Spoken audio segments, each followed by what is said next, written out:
২৪ kilometre সড়কের অভাবে যুক্ত হতে পারছে না রাঙামাটির দুই উপজেলা নানিয়ারচর ও লংগদু।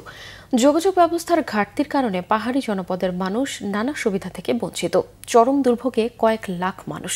স্থানীয়রা বলছেন একটি সড়কই বদলে দিতে পারে পাহাড়ের অর্থনীতি। রাঙামাটি থেকে সাজেকেও সহজ হবে পর্যটকদের চলাচল। রাঙামাটি প্রতিনিধি নন্দন দেবনাথের তথ্য ও ছবিতে ডেস্ক রিপোর্ট। স্বাধীনতার ৫৩ বছরে রাঙামাটিতে বিভিন্ন উন্নয়ন হলেও জেলা সদরের সঙ্গে সড়ক নেটওয়ার্কে যুক্ত হয়নি বাঘাইছড়ি ও লংগদু উপজেলা।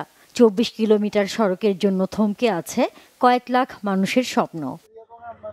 গত শতাব্দীর ৬০-এর দশকে কাপ্তাই হ্রদ সৃষ্টির পর রাঙামাটি জেলা সদরের সাথে বাঘাইছড়ি লংগদু দুই উপজেলার সড়ক যোগাযোগ বন্ধ হয়ে যায়।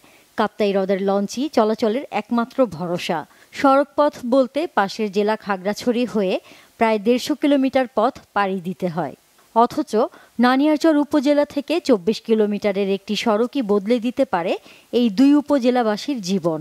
৫ বছর আগে এই দুই উপজেলার সাথে যোগাযোগ সহজ করতে শত কোটি টাকা ব্যয়ে নানিয়ারচর উপজেলায় চেঙ্গি নদীর ওপর একটি সেতু নির্মাণ হলেও হয়নি সড়ক। নানিয়ারচর রাস্তাটা হলে এক হয়েছে আমরা নানিয়ারচরবাসী এবং লংগদু বাঘাইছড়িবাসী খুব সুন্দরভাবে এটা যাতায়াত করার একটা সুযোগ পাবো। একটা গাড়ি গেলে আরেকটা গাড়ি ওভারটেক করা যায় না, বা গাড়িটা সাইড দিতে গেলে আমাদের ওই দুর্ভাগ্য বিষয় যে আমাদের সাইডে নামতে হয়। অনেক সময় দূর দূরান্ত থেকে টুরিস্ট বাসগুলো আসে, বড় বড় বাসগুলো ঢুকে হিলটেক্সে টুরিস্ট হিসাবে বেড়াতে আসে। আসার পরে অনেক সময় দেখা যায় এই গাড়িগুলো দুর্ঘটনার জন্য অনেকের মার কোল খালি হয়ে যায়।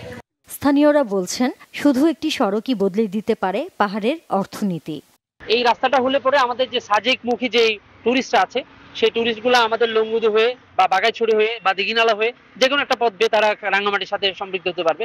অর্থাৎ টুরিস্টদেরকে যেটা বোরিং করতে হয় যে সাজেক গিয়ে একদিন স্টে করার পরে তাদেরকে আবার খাগড়াছড়ি ব্যাক করে যেতে হয়, সেটা এই পথটা ব্যবহার করে হবে, যেটা আমাদের পুরা মানে আমাদের পর্যটন শিল্পের জন্য সেটা অনেক বড় একটা ভূমিকা রাখবে আর কি। খুবই মানুষই কষ্ট করে জীবনযাপন করতেছে, যেগুলো উৎপাদন করে এগুলো কিন্তু আপনার ক্যারিং খরচ কিন্তু 50% চলে যায়। তো যার কারণে তারা এই যথাযথ যে ন্যায্য মূল্যতা পাওয়ার কথা ছিল সেটা কিন্তু পাচ্ছি না। জনগুরুত্ব বিবেচনায় সড়কটির প্রয়োজনীয়তা তুলে ধরে মন্ত্রণালয়ের কাছে সুপারিশ করেছে সড়ক ও জনপথ বিভাগ। এখন মন্ত্রণালয়ের অনুমোদনের অপেক্ষা। এই সড়কের প্রশস্তকরণের জন্য আমরা ইতিমধ্যে একটা প্রকল্প তৈরি করেছি। সেই প্রকল্পটা আবার পুনর্মূল্যায়নের জন্য, পুনর্গঠনের জন্য আমরা আবার কাজ করছি। সড়কটি দ্রুত নির্মাণে সরকারের হস্তক্ষেপ চান পাহাড়ের বাসিন্দারা। Bangla vision news desk.